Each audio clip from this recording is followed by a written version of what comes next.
Praise the Lord, hallelujah.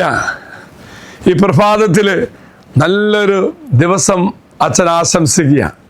ഒപ്പം നമ്മുടെ ജീവിതത്തിലെ പച്ചയായ പാപത്തിൻ്റെയും ബന്ധനത്തിൻ്റെയും അവസ്ഥയിൽ ദൈവം എപ്രകാരം അത് അനുഗ്രഹമായി മാറ്റുമെന്ന് ഇന്ന് നാം ധ്യാനിക്കുന്നു, പ്രാർത്ഥിക്കുന്നു.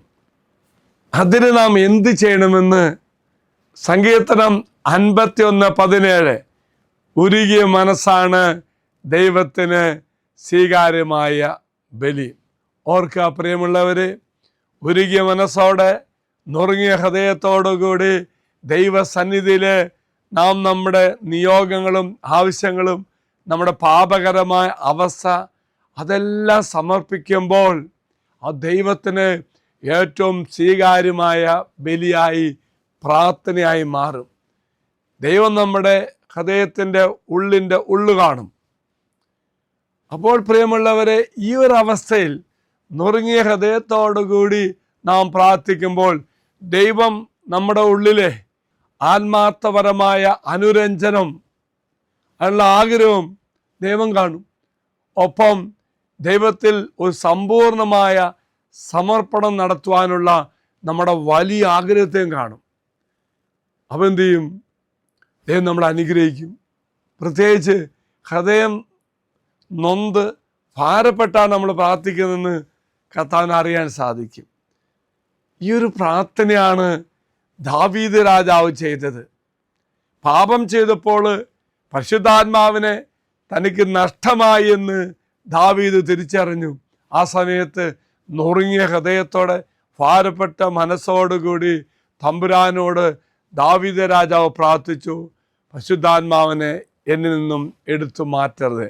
പ്രിയമുള്ളവരെ, ആ പ്രാർത്ഥനയിൽ കാണുന്നുണ്ട് ഹൃദയത്തിൻ്റെ ഭാരപ്പെട്ട അവസ്ഥ, തകർക്കപ്പെട്ട ബന്ധം.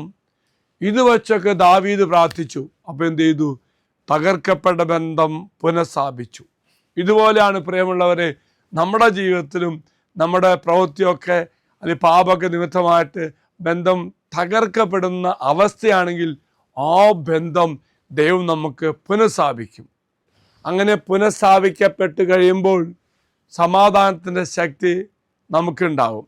ദൈവമായിട്ട് സമാധാനത്തിൻ്റെയും സൗഹാർദ്ദത്തിൻ്റെയും സൗഹൃദയത്തിൻ്റെയും ഒരു കൂട്ടായ്മയിലേക്ക് അത് കർത്താവ് മാറ്റുവാൻ നമ്മെ സഹായിക്കും. മറ്റൊരു കാര്യം, ഇങ്ങനെ ഒരു ആഗ്രഹം വന്നു കഴിയുമ്പോൾ ദൈവം തന്നെ മുൻകൈയെടുത്ത് നമ്മെ ശക്തിപ്പെടുത്തും. നമ്മുടെ ഈ ബന്ധനത്തിൻ്റെയും പാപത്തിൻ്റെയും അടിമത്തത്തിൻ്റെ അവസ്ഥയിൽ കർത്താവ് എന്ത് ചെയ്യും?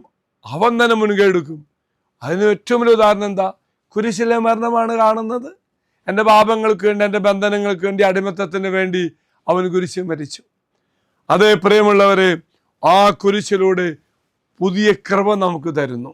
ഈ കൃപ കിട്ടിക്കഴിയുമ്പോൾ പഴയ അവസ്ഥകൾ മാറുന്നു.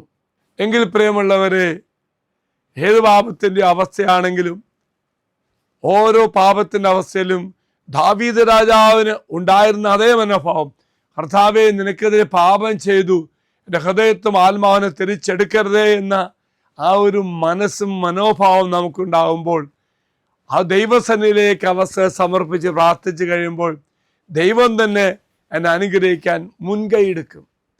എങ്കിൽ പ്രിയമുള്ള സഹോദരന്മാരെ, നമുക്കും പ്രാർത്ഥിക്കാം. പ്രത്യേകിച്ച് വാഗ്ദത്ത പേടകത്തിലേക്ക് നിങ്ങൾ സമർപ്പിക്കണം. നമ്മുടെ ജീവിതത്തിൻ്റെ തകർന്ന അവസ്ഥകൾ, ബന്ധന അവസ്ഥകൾ, ഹൃദയം ഭാരപ്പെടുന്ന അവസ്ഥകൾ, ഹൃദയം നിറങ്ങിയ അവസ്ഥകൾ എല്ലാം സമർപ്പിക്കുക.